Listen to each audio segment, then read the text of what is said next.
Question number पहला, एक कलीय motor को स्टार्ट करने का सबसे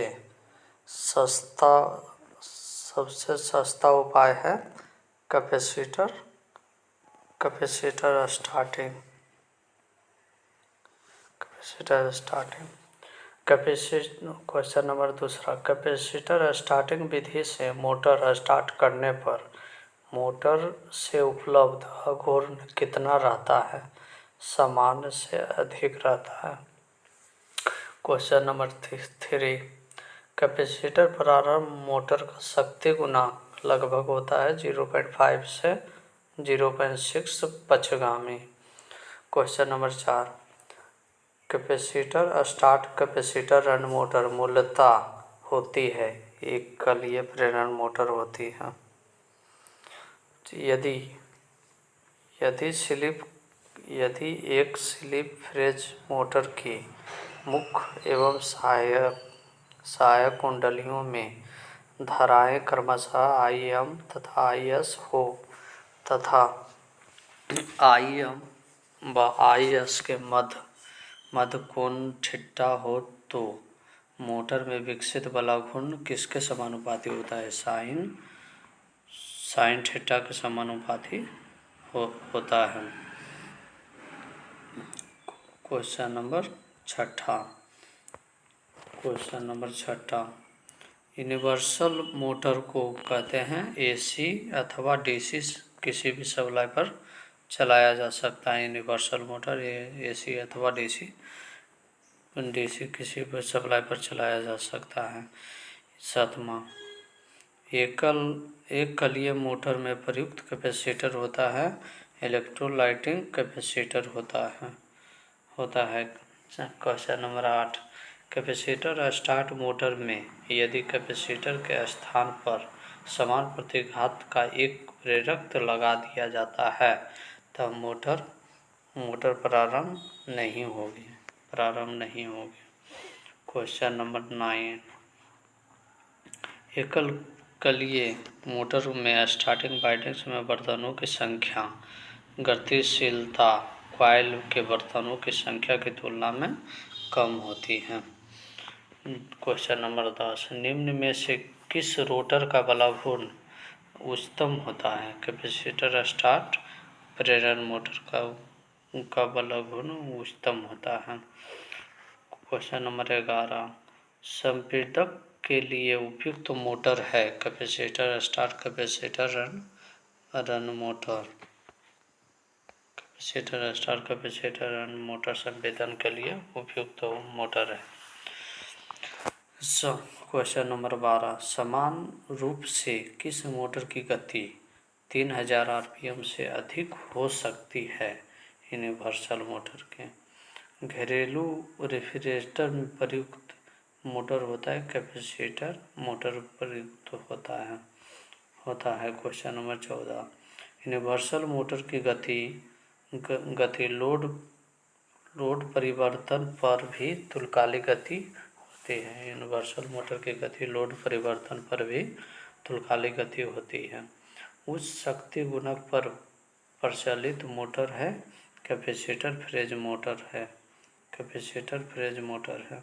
छत के पंखे में प्रयुक्त मोटर होता है capacitor start capacitor run motor होता है। क्वेश्चन नंबर 17, विद्युत सेवी मशीन में प्रयुक्त मोटर होता है यूनिवर्सल मोटर होता है। क्वेश्चन नंबर 18, एक कलीय प्रेरण मोटर का प्रारंभिक बलाघूर्ण होता है लगभग शून्य होता है। यूनिवर्सल मोटर की न्यूनतम क्षमता कितना होता है? न्यूनतम क्षमता यूनिवर्सल मोटर का होता है 1/200 HP होता है। शेडेड पोल मोटर में शेडिंग रिंग का क्या कार्य है? घूर्णीय चुंबकीय क्षेत्र उत्पन्न करता है। शेडेड पोल मोटर में शेडिंग रिंग का क्या कार्य है? घूर्णीय चुंबकीय क्षेत्र उत्पन्न करता है। Question number 21, shaded pole motor में निम्न में से कौन सा अवयव नहीं होता है? वो कम्यूटेटर नहीं होता है, अब केंद्रीय स्विच नहीं होता है, कैपेसिटर नहीं होता है, उपयुक्त सभी नहीं होता है। निम्न में से वैक्यूम क्लीनर के लिए उपयुक्त मोटर यूनिवर्सल मोटर है। वैक्यूम क्लीनर के लिए यूनिवर्सल मोटर का उपयोग करते हैं। एक कलीय मोटर को स्टार्ट करने की सबसे सस्ती विधि है कैपेसिटर स्टार्ट विधि है। यूनिवर्सल मोटर प्रचलित होती है, एसी के लिए और डीसी दोनों के लिए होता है। क्वेश्चन नंबर 25, एक कलीय मोटर में प्रारंभिक वाइंडिंग्स डिस्कनेक्ट होने के पश्चात गतिशील वाइंडिंग्स पर चलती है। क्वेश्चन नंबर 26, एक कलीय मोटरों को स्वतः चालित बनाने के लिए उसमें एक अतिरिक्त प्रारंभिक वाइंडिंग्स लगाए जाते हैं। अब केंद्रीय स्विच सेंट्रीफ्यूगल स्विच खुला होने पर अर्थ है कि वाइंडिंग्स खुली हुई है। Question number 28, capacitor start motor में कैपेसिटर वाइंडिंग्स के श्रेणी क्रम में कॉन्टैक्ट किया जाता है। प्रारंभिक वाइंडिंग्स तथा अब केंद्रीय स्विच कनेक्ट किया जाता है। क्वेश्चन नंबर 29, उच्च स्पीड तथा उच्च प्रारंभिक बल घूर्ण की आवश्यकता होने पर उपयुक्त मोटर है यूनिवर्सल मोटर है। क्वेश्चन नंबर 30, मोटर में खुला परिपथ फॉल्ट का स्थान है। मुख्य वाइंडिंग, प्रारंभिक वाइंडिंग, आर्मेचर वाइंडिंग उपयुक्त सभी। ब्रेकिंग पद्धति का प्रकार है, यांत्रिक ब्रेकिंग है, विद्युत ब्रेकिंग है, उन उपयुक्त में से दोनों हैं। विद्युत ब्रेकिंग का प्रकार है, फ्लैगिंग है, रिओस्टैटिक ब्रेकिंग है, रिजेनरेटिव ब्रेकिंग है, उपयुक्त सभी। Question number 33, capacitor start capacitor motor में दो संधारित्र होते हैं।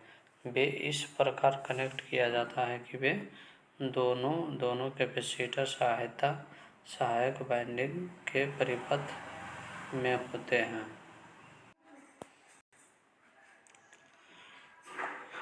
क्वेश्चन नंबर 34, द्विघूर्ण क्षेत्र के सिद्धांत के अनुसार एक पल्सर सेटिंग क्षेत्र दो घूर्णीय क्षेत्रों में ब्रेक किया जा सकता है। इसमें से प्रत्येक कंपोनेंट क्षेत्र का आयाम होता है। पल्सर सेटिंग क्षेत्र के आयाम से आधा होता है। पिस्टल टाइम ड्रिलिंग मशीन के लिए उपयुक्त एक कलीय मोटर होता है, यूनिवर्सल मोटर होता है। क्वेश्चन नंबर 36, स्लिप फ्रेज प्रेरण मोटर है। प्रारंभिक वाइंडिंग सेंट्रीफ्यूगल स्विच द्वारा कनेक्ट किया जाता है। क्वेश्चन नंबर 37, एक कलीय मोटर में स्टार्टिंग वाइंडिंग्स को कहाँ पर रखा जाता है? स्टार्टिंग वाइंडिंग को रोटर पर रखा जाता है। क्वेश्चन नंबर 38, एक प्रतिकर्षण स्टार्ट प्रेरण मोटर एक कलीय मोटर किस अवस्था में प्रेरण मोटर की भांति चलती है?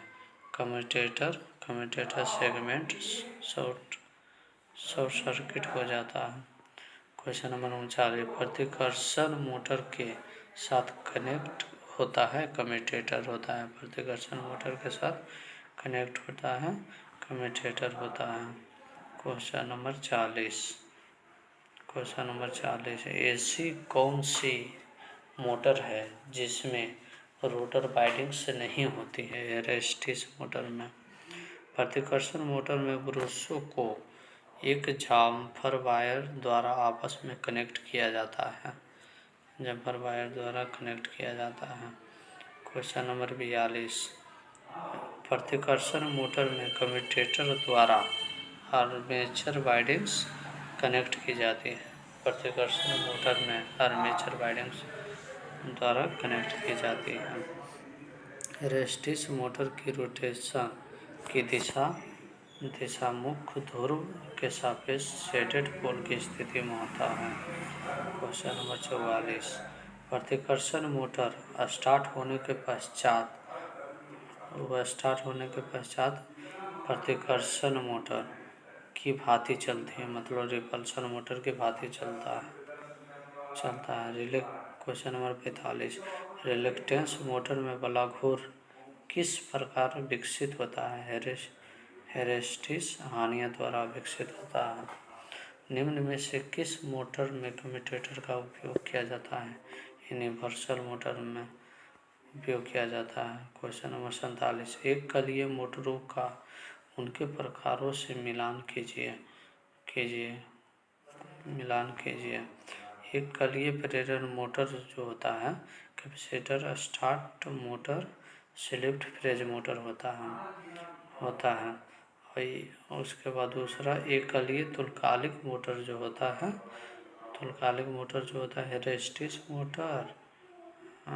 हेरेस्टिस मोटर और रिलक्टेंस मोटर होता है। एक कलीय श्रेणी मोटर जो होता है, यूनिवर्सल मोटर होता है। इसलिए ऑप्शन ए। निम्न में से कौन कैपेसिटर इंडक्शन मोटर का उदाहरण है? Capacitor start motor, capacitor run motor, capacitor start, capacitor run motor. इन सभी स्लिप फ्रेज इंडक्शन मोटर की रनिंग और स्टार्टिंग वाइंडिंग्स में कितने कोण पर स्थापित किए जाते हैं? 90 डिग्री पर। निम्न में से किसे मेन वाइंडिंग्स कहा जाता है? रनिंग वाइंडिंग्स को मेन वाइंडिंग्स कहा जाता है। क्वेश्चन नंबर 51, अपकेंद्री स्विच पूर्ण गति का कितना प्रतिशत गति प्राप्त कर लेने पर वियोजन का कार्य करता है? 75% प्राप्त कर लेने पर गति पर। क्वेश्चन नंबर 52, इसमें से किसमें से यह सेंट्रीफ्यूगल स्विच का प्रयोग नहीं होता है? कैपेसिटर रन मोटर में सेंट्रीफ्यूगल का स्विच का उपयोग नहीं होता। सैलिएंट पोल शेडेड पोल का कितना गुना होता है? 1/3 गुना होता है। Question number 54, DC series motor को एसी से प्रचलित करने के लिए निम्न में से कौन सुधार करना पड़ता है? उपयुक्त सभी सुधार करना पड़ता है। जैसे स्टेटर में इंटरपोल का प्रयोग, आर्मेचर तथा फील्ड के एयर गैप को कम करना, उच्च प्रतिरोध वाला कार्बन ब्रश का प्रयोग करना। क्वेश्चन नंबर 55, निम्न में से कौन से मोटर की संरचना जटिल और मूल्य अधिक होता है? रिपल्शन मोटर का। उसके बाद question number 56, capacitor start capacitor run motor के लिए निम्न में से क्या सही है? 2 संधारिता, 1 सेंट्रीफ्यूगल स्विच। CFC को कहते हैं सेंट्रीफ्यूगल स्विच। किस पोल पर शेडेड पोल मोटर में मुख्य वाइंडिंग्स की जाती है? सैलिएंट पोल में मुख्य वाइंडिंग्स की जाती है। कौन सा मोटर मिक्सर ग्राइंडर में प्रयोग किया जाता है? यूनिवर्सल मोटर का प्रयोग किया जाता है। Question number 59, single phrase motor स्वयं प्रारंभ नहीं होती है। Slip phrase. Question number 60, slip phrase single phrase motor में होता है निम्न प्रतिरोध तथा उच्च प्रतिघात के मुख्य वाइंडिंग्स तथा उच्च प्रतिरोध तथा निम्न प्रतिघात के स्टार्टिंग वाइंडिंग्स होता है। Question number 61, slip phase induction motor में मुख्य वाइंडिंग सेंट्रीफ्यूगल स्विच द्वारा जुड़ी होती है। स्लिप्ड फ्रेज इंडक्शन मोटर में मुख्य वाइंडिंग सेंट्रीफ्यूगल स्विच।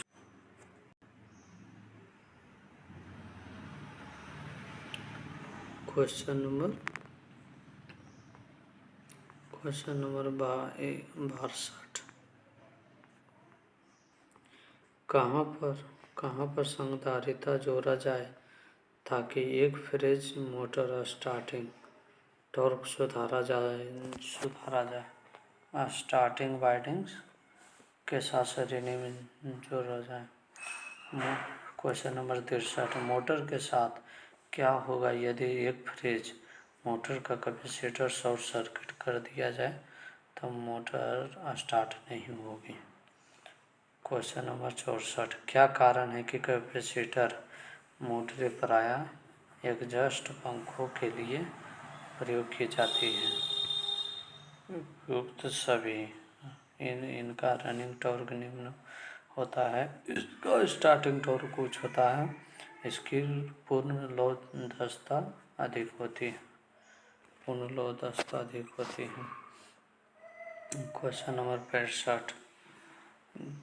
निम्न में से कौन कैपेसिटर रन मोटर में प्रयुक्त कैपेसिटर का प्रकार है?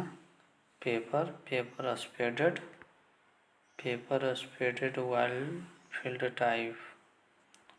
कितने मान का कैपेसिटर छत के पंखे में प्रयुक्त होता है? 2 माइक्रोफैराड का। Question number 67। किसके कनेक्शन बदलने से एक फेज कैपेसिटर मोटर पंखा के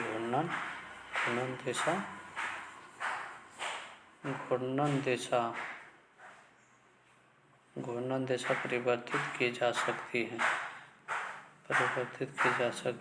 स्टार्टिंग या मुख्य वाइंडिंग में से किसी एक का। क्या होगा यदि किसी कैपेसिटर रन मोटर का सेंट्रीफ्यूगल स्विच अस्थायी रूप से शॉर्ट सर्किट हो जाए तो मोटर लोड नहीं उठाएगी। Question number 69।